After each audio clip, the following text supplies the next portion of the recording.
ഒരു ചിത്രം അത്യാവശ്യം പബ്ലിസിറ്റി ഒക്കെ കൊടുത്ത് തിയേറ്ററിൽ റിലീസായി ആ ചിത്രം പരാജയപ്പെട്ടാൽ, അല്ലെങ്കിൽ ഒരു മോശം പ്രതികരണം പ്രേക്ഷകരിൽ നിന്നും വന്നാൽ അത് സ്വീകരിക്കാൻ ആ ചിത്രത്തിന്റെ അണിയറക്കാർ തയ്യാറാകാത്ത കാലമാണിത്.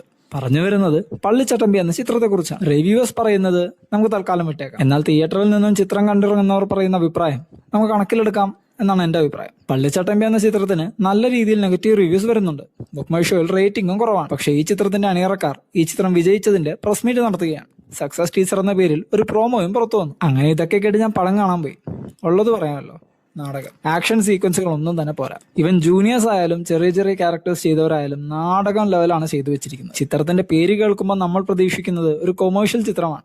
പക്ഷെ ഇതിൽ പൊളിറ്റിക്സിനാണ് പ്രാധാന്യം കൂടുതൽ. മൊത്തത്തിൽ ഒരു നാടകപ്പടം. ചിലപ്പോൾ ഈ വീഡിയോ റിമൂവ് ആയേക്കാം. കാട്ടാൾ എന്ന ചിത്രത്തിന്റെ ട്രെയിലറിനെ പറ്റി ഞാൻ ചെയ്ത 2 വീഡിയോകളും റിമൂവ് ആയി. ഇപ്പൊ 3ാമത് അപ്ലോഡ് ചെയ്ത വീഡിയോ ആണ് ഈ ചാനലിൽ കിടക്കുന്നത്. പള്ളിച്ചട്ടമ്പി എന്ന ചിത്രം കണ്ടവരുണ്ടെങ്കിൽ നിങ്ങളുടെ അഭിപ്രായം കമന്റ് ചെയ്യുക. ഞാൻ പറഞ്ഞതെല്ലാം എന്റെ വ്യക്തിപരമായ അഭിപ്രായമാണ്. ഇതുപോലുള്ള കൂടുതൽ വീഡിയോസിനായി ഈ ചാനൽ ഇപ്പോൾ തന്നെ സബ്സ്ക്രൈബ് ചെയ്യുക.